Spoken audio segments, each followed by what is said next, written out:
Non mais tu crois ça? Je suis à la veille du départ, j'arrive dans mon fourgon, parce que je viens de faire des courses, je suis là pour remplir mon frigo. J'ai déjà rempli à moitié hier, je complète aujourd'hui. Et qu'est-ce que je découvre en arrivant? Mon frigo clignote et me dit, il y a un problème. Et ce problème, je ne sais pas ce que c'est, je pars demain et mon frigo est plein. La vie nomade pour les nuls. Ça continue. Je me suis fait une grosse frayeur, mais en fait, ça fonctionne. Alors pour ça, c'est simple, hein, j'ai pris la notice. J'ai pas l'explication du pourquoi, mais j'ai réussi à le redémarrer. Tous les témoins lumineux clignotent. Éteignez le réfrigérateur et rallumez-le.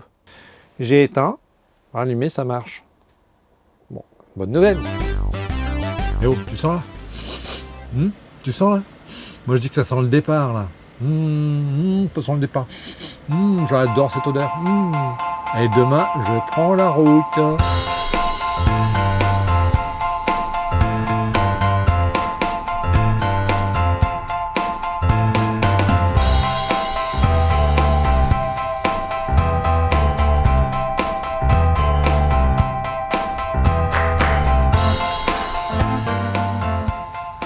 Bon ben voilà, ça fait une semaine que je suis parti exactement. Alors je suis très content d'être parti, ça je vous dirais pas le contraire. Orléans me paraît déjà très loin. Il s'est passé beaucoup de choses. Je ne suis qu'à mon 3e spot, c'est-à-dire un endroit où j'ai posé Johan. J'ai commencé par faire un chantier participatif dans l'Indre. J'ai quasiment pas d'image. Donc c'était pour un premier pas, je trouvais sécurisant. Mais avec le recul, je ne suis pas sûr que c'était le bon choix. La période qui avait précédé était très agitée, il y avait beaucoup de choses à préparer, et partir directement, arriver la veille au soir pour le lendemain commencer à participer donc aux travaux de la ferme, je ne suis pas sûr que j'avais besoin de ça. J'étais déjà fatigué. Et je me suis levé à 9 h, quand je me suis réveillé, j'ai vu que tout le monde partait déjà bosser. Ouh là, puis moi qui ai l'habitude de prendre le temps le matin, c'était une belle expérience. J'ai appris peu de choses en très peu de temps. J'ai surtout appris à essayer d'écouter ce dont j'avais besoin. Et c'est clair qu'à ce moment-là, c'est pas ça dont j'avais besoin, parce que j'ai rejoint donc un collectif. Qui dit collectif dit préparer à manger ensemble, papoter le soir, aller travailler ensemble, ce qui est super sympa, ça rend les choses tellement plus simples.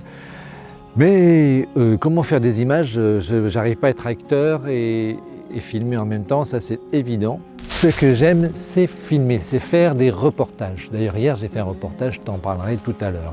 Dominique, j'ai beaucoup aimé cette rencontre. C'est une rencontre, c'était le hasard, ça s'était pas organisé du tout. Alors j'en étais à cette première expérience de chantier participatif, peu d'images. J'ai appris quand même pas mal de choses sur les ronces. Il fallait arracher des ronces. J'en ai ramené quelques épines dans les mains, malgré les gants. Je me suis rendu compte que si je dois un jour rejoindre un écolieu, ce ne sera pas un écolieu au tout début, quoi. Vu mon âge, il faut qu'il y ait déjà une certaine maturité dans l'écolieu. Il faut pas être au point zéro parce que c'est titanesque. Enfin, moi, ça m'a paru gigantesque, les travaux à faire, l'aménagement des hectares, parce qu'il s'agissait d'hectares. Enfin, je trouvais très courageux de la part de la personne qui s'est lancée dans ce projet. Je dis chapeau, mais moi, je n'ai pas les épaules pour. Donc ça, c'était première expérience. J'ai peut-être quelques images, j'ai expérimenté mes bottes. J'ai adoré patauger avec mes bottes dans la vase parce qu'il y avait ce qu'il fallait. J'ai découvert un drôle de scarabée. Attention, je vais vous faire la démonstration parce que je vous avoue qu'à la ferme, les bottes étaient très utiles et que cet objet va être très utile pour enlever ma botte. Et la deuxième, évidemment, de la même façon. Deuxième spot à Angoulême, je n'ai pas grand-chose à en dire puisque j'allais rendre visite à des amis. À part que je vivais quand même dans mon camion qui était garé dans le village, qui est en banlieue d'Angoulême, le long d'une église, c'était une expérience. J'ai découvert que dormir en pente, c'est pas terrible, parce que le parking était en pente. J'ai découvert que quand j'ai voulu tester la douche, puisque là, ça allait être la première fois, l'eau, au lieu de s'écouler dans la bande, elle a eu la mauvaise idée de passer par-dessus le bac et d'aller inonder mon camion. Je ne m'en étais pas rendu compte tout de suite. Bon. on est toujours dans le cadre de la vie nomade pour les nuls. Hein. Donc évite quand tu es en pente de prendre ta douche. Ou alors assure-toi que la pente elle va vers l'évacuation, la bande. Parce que dans le cas contraire, et bien après il va falloir éponger. Et bien ça c'est ce qui m'est arrivé. Faut aller la faire. Je l'ai faite la connerie. Je crois que je vais toutes les faire. Hein. Donc ça c'est fait. J'ai une autre connerie que j'ai faite au 3e spot, on y arrive, on y arrive. Hein. D'ailleurs, je viens de travailler là dur cet après-midi pour réparer cette connerie. À Angoulême quand même, j'ai vu des amis qui recevaient d'autres amis, dont Dominique, un monsieur de 75 ans qui tout de suite m'est apparu fort intéressant parce que je le sentais généreux, ouvert, lumineux. Je me suis dit, mais qui est ce monsieur? Et en parlant un petit peu, j'ai découvert qu'il avait une vie très riche. Il a commencé par être prêtre dans sa vie à Paris, mais il a lâché l'institution religieuse, ça c'est sûr. Il est toujours dans la spiritualité, mais pas dans la religion. Et ben je dis, est-ce que ça t'intéresserait de me raconter un peu ta vie, que je te filme et puis que je la diffuse sur ma chaîne Made in France? Ah ben il m'a dit, ben oui. Il a 75 ans, il dort dans une roulotte qu'il a construite lui-même, une petite roulotte, hein, juste pour dormir. Et puis sinon, il est gardien dans un château.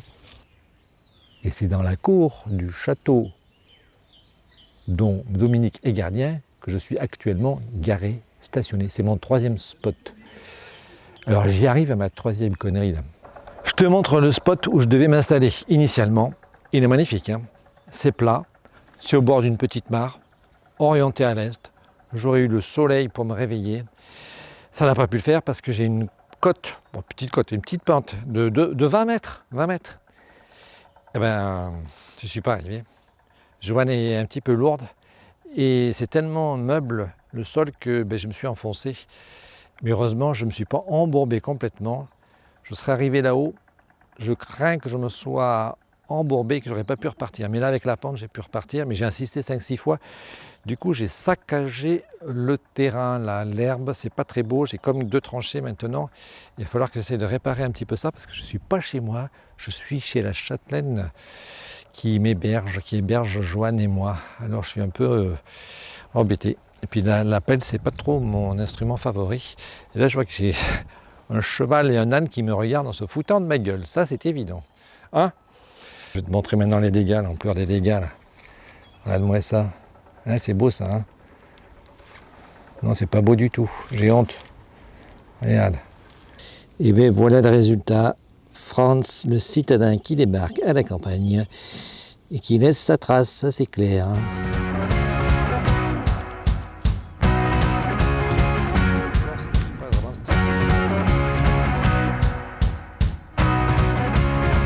J'ai bien bossé, hein? Ça fait 10 secondes que je commençais.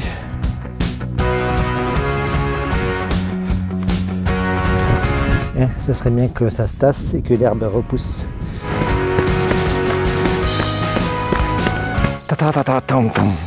Merde, c'est crade. Là, je suis soufflé, on peut plus moi. Le gars de la vie, il n'a pas de résistance. Hein. Fatigué, hein.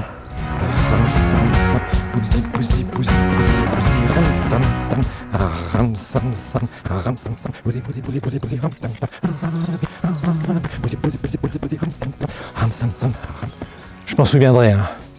Je ne referai pas 2 fois la connerie. Hein. Là, c'est pas mon truc. Hein. Ça me servira de leçon. Hein. Si je plante des petites pâquerettes au milieu, ça va marcher. Non, c'est pas une bonne idée. Bon, c'est pas trop mal. Je vais te montrer le résultat quand même. Voilà, au moins ça ressemble plus à une tranchée, même s'il y a encore la bande de terre. J'ai travaillé, j'ai pu être fier de moi. Le soleil est en train de disparaître. Nous n'allons pas tarder à être dans le noir. Alors, avant qu'il ne se couche, il est temps que tu cliques, si tu ne l'as pas encore fait pour t'abonner, que tu cliques sur la petite cloche une fois que tu t'es abonné pour être notifié, prévenu quand je mettrai une nouvelle vidéo, et de laisser un commentaire. Je te dis à très vite. On se retrouve pour la suite de mes aventures Made in France, la vie nomade pour les nuls. Pour l'instant, je garde encore ce titre pour les nuls parce que je continue à découvrir et à faire des bêtises. Mais c'est pas grave, c'est comme ça que j'apprends. Je vous dis à très vite. Ciao!